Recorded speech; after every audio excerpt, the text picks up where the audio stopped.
ክብራትና ክብራን የሣድስ ቤተሰቦቼ በድጋሚ ተገናኝተናል። እንደምን አላችሁልኝ? ያላችሁ በሣድስ የሚዲያ ዝግጅታችን ላይ ነው። ኢትዮጵያ ማስጠንቀቂያ ሰጥታለች። ኤርትራም ጦሯን ወደ ኢትዮጵያ ድንበር ማስገባቷ ተነግሯል። በጣም የሚያሳዝን በጣም ደስ የማይል ነገር ነው። ጦርነት በማንኛውም ቀን ላይ ሊቀሰቀስ የሚችልበት አውድ የመጨረሻው ድግስ ላይ ነው ያለው። አጋንንቱ ዓለም በኢትዮጵያና በኤርትራ መካከል ሌላ ደም አፋሳሽ ጦርነት ይዞ እንዳይመጣ ከፍተኛ ስጋት እየተለቀቀ ይገኛል። የጦርነቱ የማይቀር ነው ወይ የሚለው ነገርም በተመለከተ የማይቀር ለመሆኑ እግዚአብሔር ካልከለከለው እግዚአብሔር ካላስቆመው በቀር የማይቀር ለመሆኑ በጣም በርካታ ትንተናዎች አብረው እየተሰጡ ይገኛሉ። እነዚህን መሰረት የሚያደርገው በዩናይትድ አረብ ኤሚሬትስ እና በሳዑዲ አረቢያ እንዲሁም በግብጽ ቡድኖች መካከል ያለ የነሱ የፖለቲካ እሰጣ ገባና የመጨረሻ ኃይሌን አሳያለሁ ጉልበቴን አሳያለሁ የሚለው ድግስ በኢትዮጵያና በኤርትራ መካከል ከፍተኛ የጦርነት ዋዜማን ይዞ መጥቷል እየተባለ እየተነገረ ነው። ምን ማለት ነው የሚለው ነገር ውድ ቤተሰቦቼ በደንብ አድርጌ ያሳያችኋለሁ። በማንኛውም ሰዓት ላይ የኢትዮጵያ መንግስት አሁን ያወጣው መግለጫን በተመለከተ በማንኛውም ሰዓት በማንኛውም ቀን ጦርነት ሊጀምር የሚችልበትን አውድ እያሳየ እንዳለ መመልከት ትችላላችሁ። ምንድነው የኢትዮጵያ መንግስት ያወጣው መግለጫ? ምንድነው ለኤርትራ ማለት ድንበር የኢትዮጵያን ድንበር ዘልቆ የኤርትራ ጦር ገብተዋል። ይሄን በተመለከተ ያለው መረጃ በደንብ ልናይ ይገባናል። ውድ የሣድስ ቤተሰቦቼ በደንብ ተዘጋጁ እዩ። ምክንያቱም በዚህ ዙሪያ ላይ ልንጸልይ ስለሚገባን ብቻ መረጃዎችን በደንብ ልንሰማና ልናደምጥ እንደሚገባ ልጠቁማችሁ እወዳለሁ። ይሄ ላይ መሰረት አድርጌ መጠነኛ ቆይታ ላድርግላችሁ። ክቡራትና ክቡራን የሣድስ ቤተሰቦቼ እንግዲህ የኢትዮጵያ መንግስት ዛሬ ያወጣው መግለጫ ደብዳቤ ጽፏል። የኢትዮጵያ መንግስት በኢትዮጵያ የውጭ ጉዳይ ሚኒስትርና በኤርትራ መንግስት መካከል ስላለው ውጥረት ጥር 30 2018 ዓ.ም በኢትዮጵያ አቆጣጠር የተላከ ደብዳቤ እንደሆነ ነው ደብዳቤውን በተመለከተ እየተነገረ ያለው። እንግዲህ ቅዳሜ እንደተላከ ተሰምቷል ማለት ነው። ትላንትና ቅዳሜ የኢትዮጵያ ውጭ ጉዳይ ሚኒስትር ደብዳቤውን የላከበት ቀን ነው። የደብዳቤው ይዘት የኤርትራ ጦር ከኢትዮጵያ ሉዓላዊ ግዛት እንዲወጣ በሚል በይፋ የጠየቀበት ደብዳቤ መሆኑን ሰምተናል። እንግዲህ የሉዓላዊነት ጥሰት ማለት ምን ማለት ነው የሚለውን ስንሰማ ኤርትራ የኢትዮጵያን ሉዓላዊ ድንበር ጥሳ ጦሯን አስገብታለች። ይህም በሰሜን ምስራቅ አካባቢ የሚገኙ ቦታዎችን ያለ ከልካይ ገብታ ቦታዎቹን ይዛለች፣ ተቆጣጥራለች የሚል የክስ ደብዳቤ በዛ ላይ እንደሰፈረ ቢቢሲ ይዞት በወጣው መግለጫ ላይ አሰፍሮታል። ደብዳቤው የኢትዮጵያ የውጭ ጉዳይ ሚኒስትር እንደላከው የሚያረጋግጥ ነው። የድርድር የቀረበም ጥሪ እዛ ላይ አለ።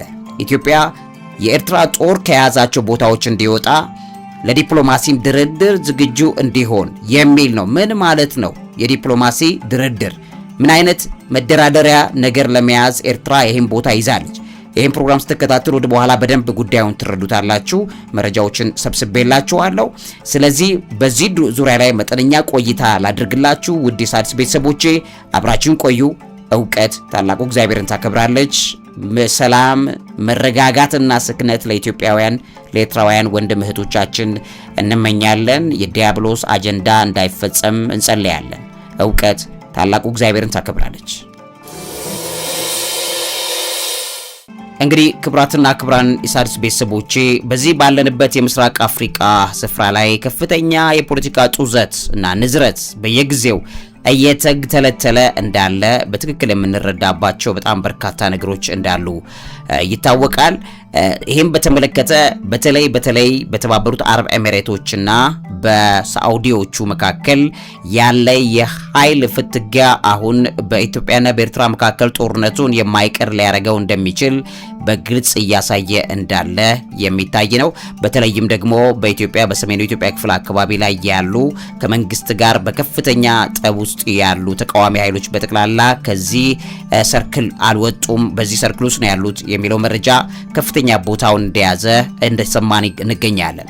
እንግዲህ ኤሚሬቶች እንደሚታወቀው አሁን ከኢትዮጵያ መንግስት ጋር ሁለንተናዊና ስትራቴጂካዊ አጋርነት በሚል በጃንዋሪ 2026 ያደሱት አግሪመንት እንዳለ ይታወቃል። ኤሚሬቶቹ ለኢትዮጵያ መንግስት ሰው አልባ አውሮፕላኖችን፣ ድሮኖችን፣ የሎጂስቲክ ድጋፍ በማቅረብ ይታወቃል። የገንዘብ ድጋፍንም በተመለከተ አቡዳቢ ለጠቅላይ ሚኒስትር ዶክተር አብይ አህመድ መንግስት በቢሊየን የሚቆጠር ዶላር የገንዘብ ድጋፍ የብድር አቅርቦትም እንዳደረጉ መረጃዎች የሚያሳዩበት ነገር እንዳለ እንሰማለን። የአየር ኃይል ትብብርን በተመለከተ የኤሚሬቶቹ ወታደራዊ ጭነት የያዙ አውሮፕላኖች በኢትዮጵያ ዋና የአየር ኃይል ማረፊያ ሐረር ሜዳ በተደጋጋሚ ሲመላለሱ እንደቆዩም ጭምር ይታወቃል። የቀይ ባህር ፍላጎት በተመለከተ ኤሚሬቶቹ በኢትዮጵያ በኩል ወደ ቀይ ባህር ወደቦች ወይም ወደ በርበራ ለመድረስ ኤሚሬት ያላትን ፍላጎት ለማሳካት ከኢትዮጵያ ጋር በቅርብ እንደምትሰራም ይታወቃል። የመሰረተ ልማት ኢንቨስትመንቶችን በተመለከተ በኢትዮጵያ የሚገኘው ታላቁን በአዲስ አበባ የሚገኘው ታላቁን ቤተመንግስት ግንባታን ጨምሮ በተለያዩ የኢኮኖሚ ዘርፎች ላይ ከፍተኛ መዋዕለ ንዋይ ኤሚሬቶች እዚህ አፍሰዋል። ስለዚህ ኢትዮጵያን ልክ እንደገዟት ያክል ይሰማቸዋል። ስለዚህ ኢትዮጵያ የምትዋጋው የኤሚሬቶችን ጦርነት ሊሆን እንደሚችል የሚነገረውን ትንተና በግልጽ እዚህ ላይ እናያለን። ሱዳንና ኢትዮጵያን በተመለከተ እንደሚታወቀው ኤሚሬቶቹ በሱዳን ለሚገኘው የአርኤስኤፍ ኃይል ድጋፍ ለማድረግ የኢትዮጵያን እንደ መሸጋገሪያ ሊጠቀሙ እንደሚችሉ ይገመታል። ከዚህ ጋርም ተያይዞ እንግዲህ በብዛት የሚታየው በኤሚሬቶቹና በሳዑዲ አረቢያ መካከል ያለው ያለመግባባት ከጊዜ ወደ ጊዜ እየጨመረ በመምጣቱ ሳዑዲያዎቹ በኤርትራ ባለው የአስተላለፍ ለውጥ ማድረጋቸው እየታየና እየተሰማ ይገኛል። ኤርትራ ከዚህ ቀደም ከኤሚሬት ጋር የነበራት ወታደራዊ ግንኙነትን አቋርጣ የአሰብን ጦር ሰፈር በማስለቀቅ ወደ ሳዑዲ አረቢያ የመጠጋት ባህሪ እያሳየችና ግብጽም ይህም በተመለከተ አሁን ባለበት ሁኔታ ላይ ግብጽ ኢኮኖሚ በጣም የደከመበት አቅሟ የተዳከመበት ጊዜ በመሆኑ ለዚህ ጦርነት ምንም አይነት ገንዘብ ለማውጣት የሚያስችላት አቅሟ በጣም የደከመበት ጊዜ ነው። በዚህም የተነሳ ሳዑዲ አረቢያን ጎትታ በዚሁ በኢትዮጵያና በኤርትራ ጦርነት መካከል እንድትገባ ለማድረግ ሳዑዲን ጎትታ እያስገባች ያለችው ግብጽ እንደሆነች እየተነገረ እንዳለ እየሰማን ነው። የጸጥታ ስምምነትን በተመለከተ ሳዑዲ አረቢያ ከኤርትራ ጋር ያላት የጸጥታ ትብብር ለማጠናከር የኤሚሬቶችን ተጽዕኖ ለመቀነስ እየሰራች ነው የሚለው ዜና በስፋት እየተነገረ ነው ያለው። ይህም በተመለከተ የፕሬዝዳንት ኢሳያስ አፈወርቂ በ2025 ብቻ ወደ ሳዑዲ አረቢያ 2 ጊዜ በመጓዝ የሁለቱን ሀገራት ግንኙነት አጠናክረዋል ተብሎ እየተነገረ እንዳለ ይታወቃል። ግብጽና ሳዑዲ በተመለከተ ደግሞ ሳዑዲ አረቢያ እና ግብጽ የኢትዮጵያን ተጽዕኖ ለመርገጥና ለመያዝ ኤርትራን እንደ ዋነኛ አጋር ይመለከቷታል። ስለዚህ ኢትዮጵያ በምስራቅ አፍሪካ ላይ ኃይል እንዳይኖራት፣ ቀይ ባህር ላይም ቦታ እንዳይኖራት ለማድረግ ሳዑዲዎቹና ግብጾቹ በጠንካራ ሁኔታ እየሰሩ ነው። እሱ ብቻ አይደለም። በተለይም በሰሜን ሱዳን ያለውን ጦርነት የአርኤስኤፍን የሚያግዙት ኤሚሬቶቹ ናቸው። በተቃራኒ ቦታ ያለውን ደግሞ በተለይም ከወዲያኛው ቦታ ያለውን የመንግስትን ኃይል የሚያግዙት ግብጽና ሳዑዲ አረቢያም ደግሞ አሁን ተቀላቅላበታለች በዚህ ውስጥ ማለት ነው። ዛሬ ራሱ በአርኤስኤፍ እየተደረጉ ጥቃቶች አሉ ተብሎ ሰብአዊ እርዳታ አቅራቢ ተቋማት ላይ ግለሰቦች ላይ ጥቃት ፈጽመዋል በሚል ያንን በተመለከተ ሳዑዲ አረቢያ ከፍተኛ ውግዘት ስታቀርብ እንደነበረ ይታወቃል። እሱ ብቻ አይደለም። አልጄሪያ ለዩናይትድ አረብ ኤሚሬት የአየር በረራ ክልከላ ማድረጓም ዛሬ እየተሰማ ይገኛል። ሜሪት ሪል ስቴት በጥንታዊቷ ፒያሳ ወዳጅነት ፓርክ አጠገብ በፖስቴንሽን ቴክኖሎጂ እያስገነባናቸው የሚገኙ አፓርትመንቶችን በማስታወቂያ ዋጋ ከታላቅ ቅናሽ ጋር በ10% ቅድመ ክፍያ ለሽያጭ አቅርበናል። ባለ 1 መኝታ 771 ሺህ ብር፣ ባለ 2 መኝታ 840 ሺህ ብር እንዲሁም ባለ 3 መኝታ በ1.2 ሚሊዮን ብር ቅድመ ክፍያ ይመዝገቡ። እንዲሁም የባንክ ብድር አመቻችተናል። 70% ለሚከፍሉ 30% ቅናሽ አዘጋጅተናል። ያሉን ቦታዎች ውስን ስለሆኑ ፈጥነው በመደወል ይመዝገቡ።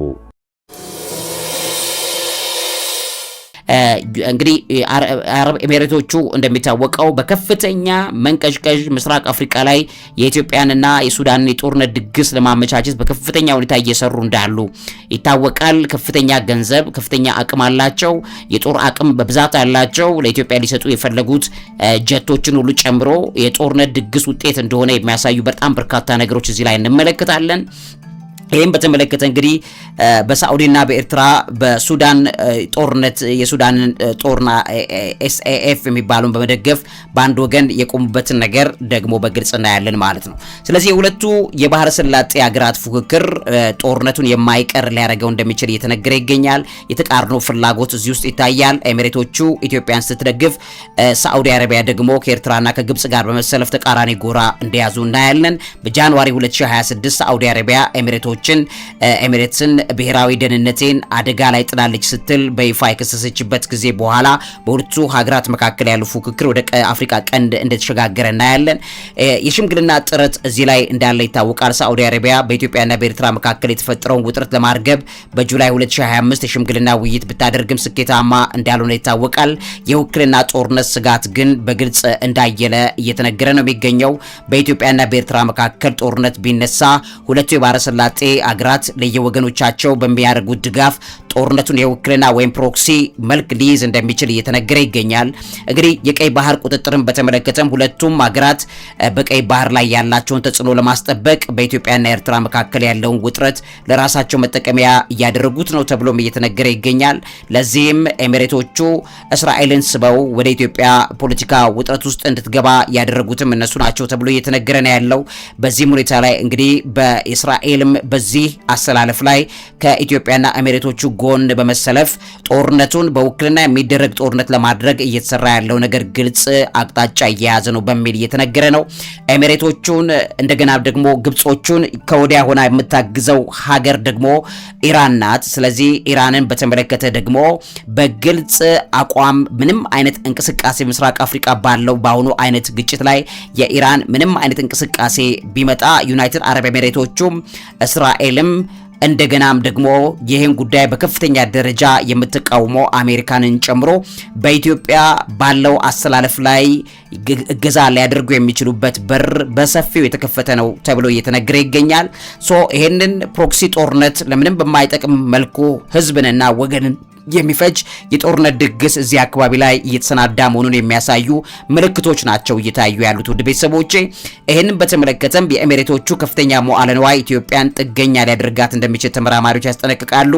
የትግራይ ሚና እዚህ ላይ ይታወቃል። በአማራ ፋኖም ጭምር ያለው ሚና በሳዑዲና በኤሚሬት መካከል ያለውን ፉክክር ለትግራይ ኃይሎች አዲስ የፖለቲካ እድል፣ ለፋኖ አዲስ እድል ሊፈጥር ይችላል። ይሄም ደግሞ ጦርነቱን በይበልጥ እንዲጠነካከር ሊያደርግ ይችላል የሚል ስጋት በከፍተኛ ሁኔታ እየተነገረ ነው ያለው። ሳዑዲዎቹ ለፕሮክሲዎች ድጋፍ ሊያደርጉ የሚችሉበት ነገር በር ሊከፍት ይችላል ተብሎ በከፍተኛ ስጋት እየተነገረ ይገኛል። እንግዲህ የመንን እንደዛ ካፈርካከሱ በኋላ ሳዑዲና የዩናይትድ አረብ ኤሚሬትስ አሁን ደግሞ በኢትዮጵያና በኤርትራ መካከል ይሄን ድግስ ለማድረግ ኤርትራዎቹ ሳይወዱ በግዳቸው ጦርነት እንዲከፍቱ ለማድረግ ግብጽ ከፍተኛ ድጋፍ ወይም ደግሞ ከፍተኛ የሆነ በዩናይትድ አረብ በሳዑዲ አረቢያ አማካኝነት ከፍተኛ የሆነ ግፊት እያደረገች ነው የምትገኘው በሚል እየተነገረ ይገኛል። ይሄም የሚያሳየው ግልጽ የሆነውን ትንተና እንደሆነ በርካታ ተንታኞች በዚህ ዙሪያ ላይ ያላቸውን ግምት ያስቀምጣሉ። ስለዚህ ኤርትራም ኢትዮጵያም ሳይወዱ በግዳቸው ጦርነቱ እንዲገቡ የሚደረግበት ዋነኛው ምክንያት ለኤርትራ ሳዑዲ አረቢያም ጨምሮ ግብጽ የሚያደርጉት ድጋፍ ለኢትዮጵያ ዩናይትድ አረብ ኤሚሬትስ ያደረገችው ድጋፍ ሳይወዱ በግድዎቹ ወደ ጦርነት እንዲገቡ በራቸውን እያንኳኩ አንዱ ለአንዱ የተዘጋጀ ነው የሚለውን ነገር መሰረት ተደርጎ እየተነገረ ነው የሚገኘው። ስለዚህ የሁለቱ ሀገራት ፍላጎት በኢትዮጵያ፣ በኤርትራ፣ በሱዳን፣ በሶማሊያ መካከል ያለውን ውጥረት ይበልጥ እያወሳስበው እንደሚገኝ እየተነገረ ይገኛል። ከዚህ አንጻር እንግዲህ በኢትዮጵያና በኤርትራ መካከል ያለው ጦርነት ኤሚነንት ነው ወይ የማይቀር ነው ወይ የሚል ጥያቄን አዎ ወደሚለው ምላሽ ይዞ ሊገባ እንደሚችል እየተነገረ ይገኛል።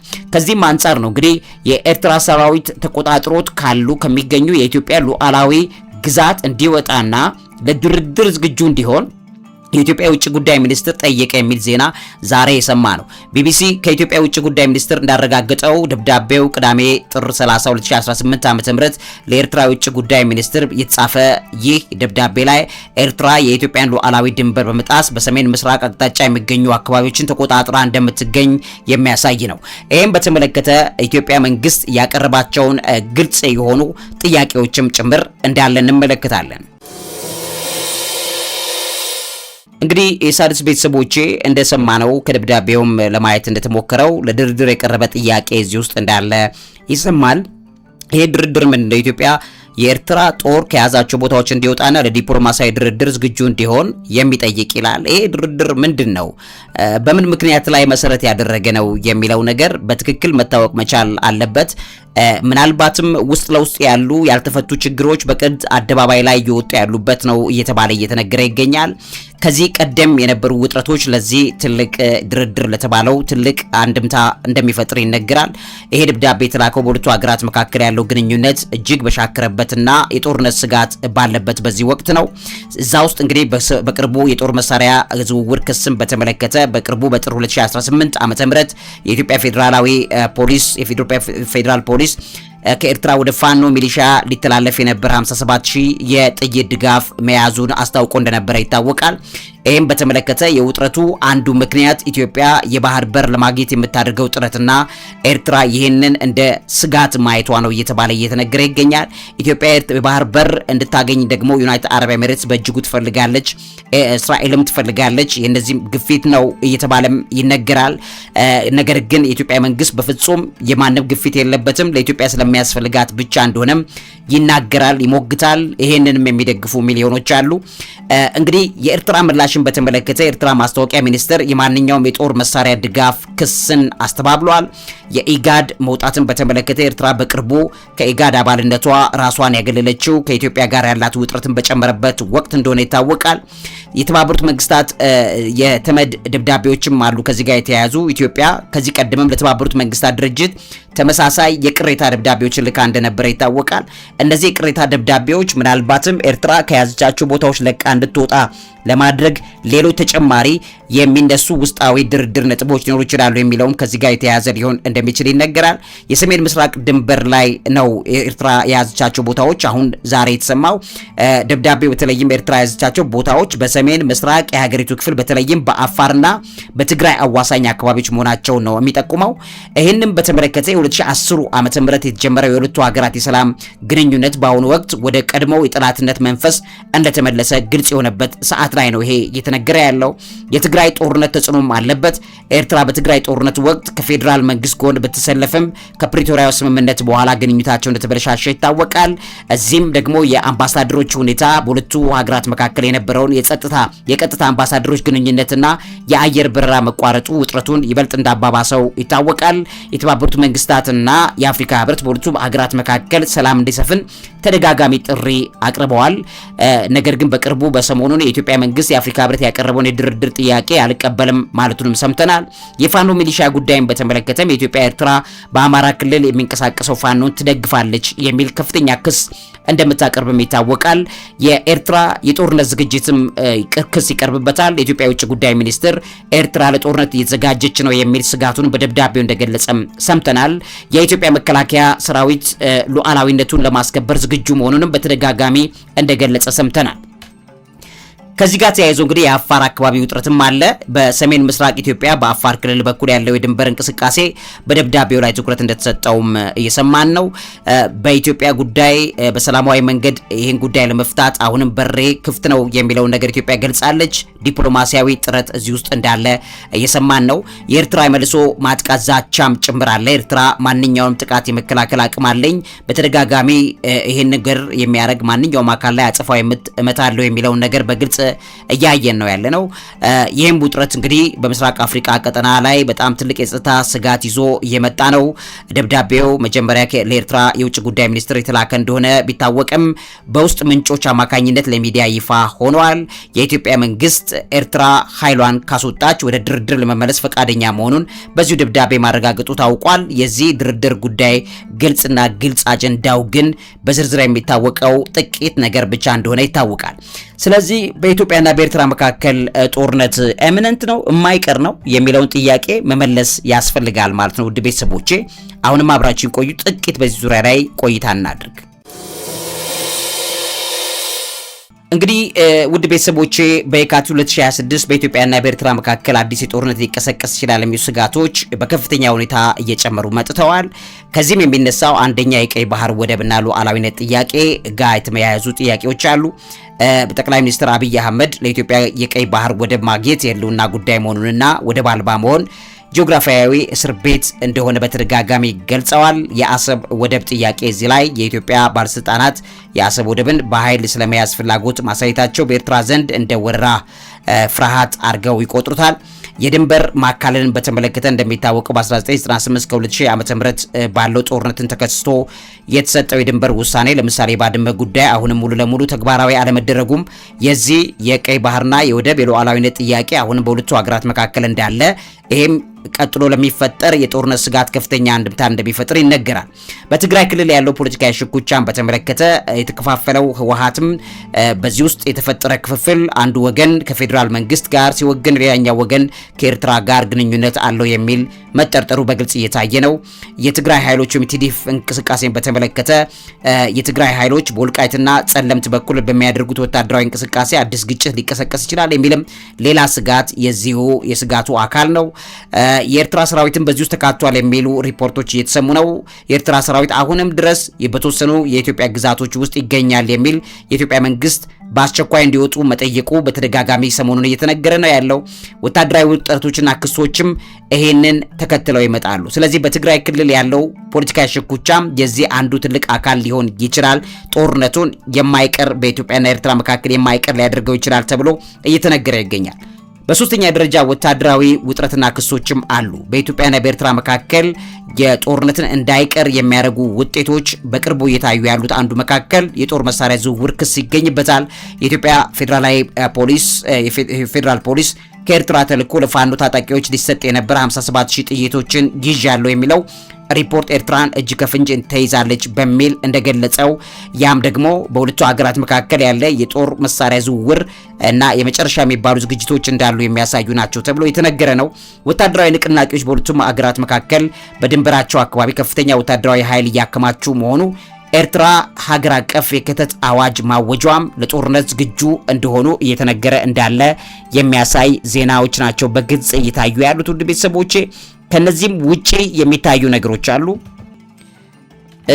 ለምሳሌ የአውሮፕላን በረራ መቋረጥን በተመለከተ ባለፈው ወደ ትግራይ ክልል የሚደረጉ የኢትዮጵያ አየር መንገድ በረራዎች በጸጥታ ምክንያት በተደጋጋሚ የሚቋረጥበትን ነገር በተደጋጋሚ ባለፉት አመታት ላይ የነበሩ ሪፖርቶች አሁንም በአካባቢ ላይ ከፍተኛ ስጋት እንዳለ በኢትዮጵያና በኤርትራ መካከል የጦርነት ስጋት አፍጥጦ መምጣቱ እየተነገረ ከሚያሳዩ ምልክቶች ነው መካከል ተብሎ እየተነገረ ነው። በአራተኛ ደረጃ ክልላዊና ዲፕሎማሲያዊ ግንኙነቶች ለዚህ ያለውን የጦርነት አይቀሬነት ድግስ የሚያሳዩ ናቸው ተብሎ ይነገራል። አዲስ ጥምረትን በተመለከተ ኤርትራ ከግብጽ እና ከሶማሊያ ጋር አዲስ የመከላከያ ስምምነት በመስረቷ በኢትዮጵያ ላይ የሚደረግ ክበብ ተደርጎ ተወስዷል።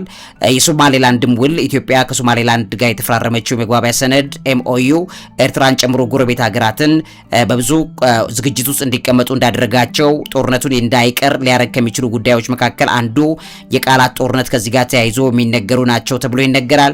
ጠቅላይ ሚኒስትሩ ዶክተር አብይ አህመድና የኤርትራው ሰራዊት በትግራይ ጦርነት ወቅት በአክሱምና ሌሎች ከተሞች የተፈጸመውን ጭፍጨፋ በተመለከተ በሰሞኑ የገለጹትን ነገር በዚህ ግለት ውስጥ አንዱ አካል ተደርጎ የተወሰደ ይገኛል። ስለዚህ ክልላዊና ዲፕሎማሲያዊ ግንኙነቶች ላይ ችግር እየተፈጠረ መምጣቱ ለዚህ ለጦርነቱ የማይቀር አይነት ነገር ተደርጎ የተወሰደ ነው። በአምስተኛ ደረጃ የ2026ቱ ወቅታዊ ሁኔታ ነው። የአፍሪካ ህብረት ስብሰባ እንግዲህ በየካቲት 14 እስከ 15 በአፍሪካ ህብረት ስብሰባ አለ። ውጥረቱን ለማርገብ የመጨረሻው ዲፕሎማሲያዊ እድል ተደርጎ እየታየ ነው የሚገኘው። ይህም ስኬት ሊያመጣ ይችላል። ይሄ ካልሆነ ግን ከአፍሪካ ህብረት ስብሰባ በኋላ ባሉት ጊዜያቶች ላይ በኢትዮጵያና ኤርትራ መካከል ጦርነት አይቀሬ ነው እየተባለ እየተነገረ ይገኛል። የውጭ ጉዳይ ሚኒስትሩ ደብዳቤ ከዚህ ጋር ተያይዞ አስቀድሞ መነገሩ የሚያመጣው አንድምታ አለው። የኢትዮጵያ የውጭ ጉዳይ ሚኒስትር ለኤርትራ የላኩት ደብዳቤ ኤርትራ ወታደራዊ ትንኮሳ እያደረገች መሆኑን በይፋ የሚከስ ነው። ስለዚህ ለጦርነት ከፍተኛ ዝግጅት እየተደረገ እንዳለ ይታያል። የዓለም አቀፍ ስጋትም እንደዚሁ በግልጽ እየታየ ነው። በ2025 የዓለም የሰላም ኢንዴክስ GPI የሚባል ተቋም አለ። ኢትዮጵያና ኤርትራ ለጦርነት ከፍተኛ ተጋላጭነት ስጋት ወይም አፍጥጠው ያሉ ሀገራት አራት ቀጠናዎችን ጠቅሶ አንዱ በኢትዮጵያና በኤርትራ መካከል የሚደረግ ጦርነትን በ2026 ጠብቁ እየተባለ እየተነገረ ይገኛል ማለት ነው። ዓለም አቀፍ ስጋት ሆኗል ማለት ነው። ይሄ የአጋንንቱ ዓለም የሚደግሰው ድግስን በተመለከተ እኛ አጋንንቱ ዓለም ይሄን አቅዷል ብለን የእግዚአብሔርን እቅድ ደግሞ አንከለክልም። እግዚአብሔር ለኢትዮጵያና ለኤርትራ ያለው መልካም ምኞት ግልጽ ነው። ጦርነት እንዳይኖር፣ ሞት እንዳይኖር እግዚአብሔር ይፈልጋል። ስለዚህ እኛ በጸሎት ማንኛውም ነገር በማድረግ መከልከል እንችላለን። በአየር ላይ የተለቀቀውን የጦርነት ድግስ በኢትዮጵያና በኤርትራ መካከል አሁንም ሌላ ፍጅት፣ ሌላ ጦርነት ጦርነት፣ ሌላ ውድመት ሊመጣ ያለውን ድግስ በተመለከተ ውድ ቤተሰቦቼ ከፍተኛ ሁማኒቴሪያን ክራይሲስ ነው የሚመጣው። እንደ ቀላል የሚታይ አይደለም። ይሄ ሰብአዊ መብት ውድመቶች በፍጹም አፍጠው ያሉበት ጊዜ ላይ ነው። አሁንም ያሉት የሰብአዊ መብት ውድመቶችን ልንከላከል የምንችለው በጸሎትና እግዚአብሔርን በመጠየቅ ነው። በዛ አካባቢ ላይ በኤርትራ፣ በትግራይ፣ በአማራ ክልል አካባቢ፣ በአፋር ከፍተኛ ውድመት ይሆናል። ያ እንዳይሆን ከወዲሁ ልንጸልይ እንደሚገባ ውድ ቤተሰቦቼ ላሳስባችሁ ወዳለሁ። እባካችሁን ጸልዩ። እባካችሁን በእግዚአብሔር ፊት አልቅሱ። በእግዚአብሔር ፊት የእግዚአብሔርን ኃይል ይዘን ልንጸልይ እንዲገባን መጠየቅ ያስፈልጋል። ካልሆነ ጦርነት እንደዚህ ቀላል አድርጋችሁ እንዳታስቡት። የሚያመጣው ውድመትና የሚያመጣው ክራይሲስ ቀላል አይደለም። ይሄ ሁሉ ሞት፣ ጦርነት በተጋረጠበት በምስራቅ አፍሪካ በር ላይ አሁንም ሌላ የጦርነት ድግስ እየተዘጋጀ መሆኑን በቀናቶች ውስጥ በጣም መጥፎ ነገር ሊመጣ እንደሚችል ማሳያዎቹ እየተፋፋሙ መጣታቸው እየተነገረ ነው። ስለዚህም እኛ የተፋፋመ ጾም ጸሎት ያስፈልገናል የሚለው ነገር ጥቂት ሰው እንኳን ቢጾም ቢጸልይ በእግዚአብሔር ፊት ቢንበረከክ እግዚአብሔር ይሄን ታሪክ መቀየር ይችላል። ይሄንን ነገር ለሣድስ ቤተሰቦቼ ማሳሰብ እወዳለሁ። ይሄንን ፕሮግራም ለዚህ ብዬ አቅርቤላችኋለሁ። ለዚህ አእምሮ ምግብ አዘጋጅና አቅራቢ መምህርና ጋዜጠኛ ዐቢይ ይልማ ቸር ያሰማን። ሰላም ለኢትዮጵያ ለኤርትራ ይሁን። ክፉ የዲያብሎስ ወጥመድና የዲያብሎስ እይታዎች በጠቅላላ አይኑ ይታወር። የኢትዮጵያን ጉዳይ በጦርነትና በደም አስባለሁ ብሎ የሚያስበው የጥልቁ መንፈስ አሰራሩ ገለበጠ ይሁን። በጌታችን በኢየሱስ ክርስቶስ ሞትና ትንሣኤ ኃይል ሰላምና ፍቅር ብቻ በምድሪቱ ላይ እንዲፈስ የዲያብሎስ መንፈስ እንዲቀጣ እንጸልያለን። ዕውቀት ታላቁ እግዚአብሔርን ታከብራለች። ሜሪት ሪል ስቴት በጥንታዊቷ ፒያሳ ወዳጅነት ፓርክ አጠገብ በፖስቴሽን ቴክኖሎጂ እያስገነባናቸው የሚገኙ አፓርትመንቶችን በማስታወቂያ ዋጋ ከታላቅ ቅናሽ ጋር በ10% ቅድመ ክፍያ ለሽያጭ አቅርበናል። ባለ 1 መኝታ 771 ሺህ ብር፣ ባለ 2 መኝታ 840 ሺህ ብር እንዲሁም ባለ 3 መኝታ በ1.2 ሚሊዮን ብር ቅድመ ክፍያ ይመዝገቡ። እንዲሁም የባንክ ብድር አመቻችተናል። 70% ለሚከፍሉ 30% ቅናሽ አዘጋጅተናል። ያሉን ቦታዎች ውስን ስለሆኑ ፈጥነው በመደወል ይመዝገቡ።